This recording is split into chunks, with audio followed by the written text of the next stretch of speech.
मेरे बच्चे, तुम जिसकी प्रतीक्षा कर रहे हो उसे मैंने तुम्हारे लिए भेजा दिया है। एक बार उसे ध्यान से देखो, एक बार अपने मन में झांक कर देखो। तुम्हें पता चल जाएगा कि ध्यान करने से अपने अंदर की कमियां और खूबियां दोनों का पता चल जाता है। ध्यान करने से मन को शांति और सुकून मिलता है। जब तुम कोई काम करते हो और तुम्हें लगता है तुमसे कुछ गलतियां हो रही है या हो गई है, तब तुम मेरी बात याद रखो। उस काम को एक बार फिर से शुरू से देखो, आराम से देखो, ध्यान लगा कर देखो। तुम्हें पता चल जाएगा कि आखिरकार तुमसे गलतियां कहाँ हुई, और जैसे ही तुम्हें पता चलेगा तुम उसी पल उसे सुधारने का प्रयास करोगे। उम्मीद करता हूँ कि तुम उन गलतियों को सुधार कर लोगे समय रहते। मेरे बच्चे, जीवन में हर किसी से गलतियां होती है। ऐसा कोई भी इंसान नहीं जिसने गलतियां ना की हो। हर कोई किसी पर बहुत भरोसा करता है, किसी न किसी पर। जैसे कोई किसी से अपने काम को लेकर बेहद इश्क करता और अंत में उसे दंड भोगना पड़ता है गलतियां होने पर। संसार तो इश्क करने वालों के दुश्मन होते हैं, इश्क के दुश्मन अपार। परंतु अब धीरे धीरे ज़माना बदल रहा है। अब किसी को फांसी नहीं होगी, किसी को दंड नहीं दिया जाएगा, और ना ही किसी को अपना अंग दान करना पड़ेगा अपने प्रेमिका के लिए। जिस रफ्तार से जीवन परिवर्तन हो रहा है, संसार परिवर्तन हो रहा है, अब ज़माने में आप जो भी करेंगे अपनी मर्जी से करेंगे, वो भी खुशी खुशी करेंगे। इस ज़माने में लोगों की सोच बदले हैं। प्यार का नाम सुनकर एक अलग दुनिया में इंसान चला जाता है। एक सुंदर एहसास, ख्वाबों में हसीन सपने देखने लगता है। उस दौरान उसे ना तो भूख लगती है न प्यास लगती, बस अपनी प्रेमिका की छवि उसे दिखाई देती रहती है, और उसकी याद में, कल्पना में वह इतना खो जाता है कि उसके लिए कुछ भी करने को तैयार हो जाता है।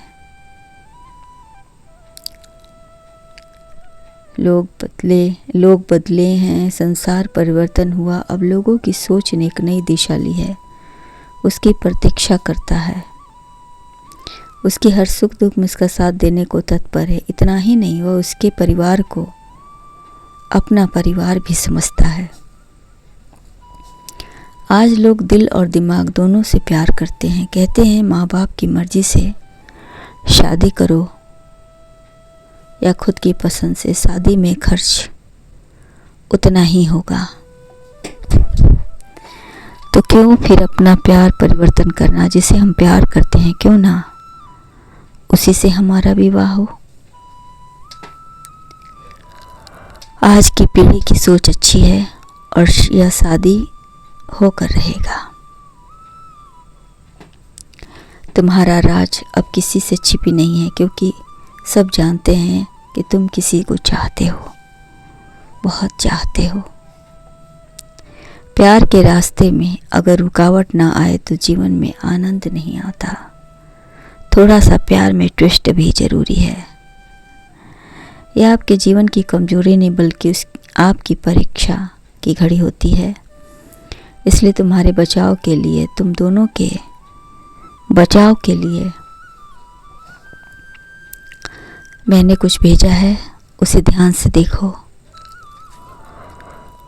देखने के बाद पता चल जाएगा कि तुम अपने रिश्ते की रक्षा किस प्रकार कर सकते हो। कुछ ही घंटों के बाद तुम्हारे साथ एक दुर्घटना होगी इस दुर्घटना में अजीबोगरीब माहौल बना रहेगा।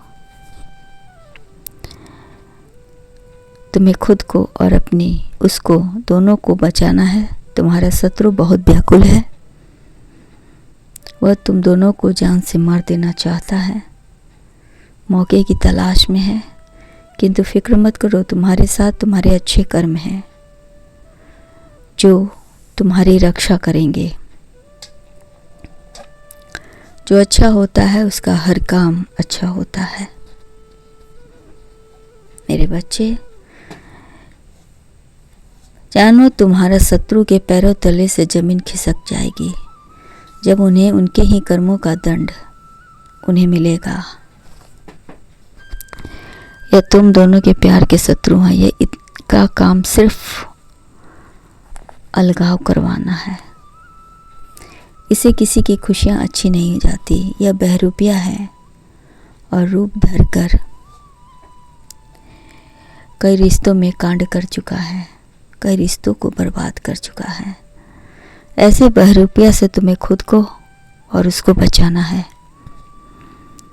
बहुत जल्द यह बहरूपिया पकड़ा जाएगा, वह भी तुम्हारी वजह से। और जिसने यह कांड करवाया है उसके चेहरे से नकाब हट जाएगा। बहुत जल्द इस गहरे रहस्य का पर्दाफाश होगा और तुम्हारा मिलन होगा। अभी तुम्हें अपने जीवन में और भी काम करने हैं। हम दोनों का जीवन बहुत ही खुशहाल रहेगा। जो होना था वो बीत चुका है, अब जो होगा मेरे आशीर्वाद से अच्छा होगा। खुश रहो मेरे बच्चे।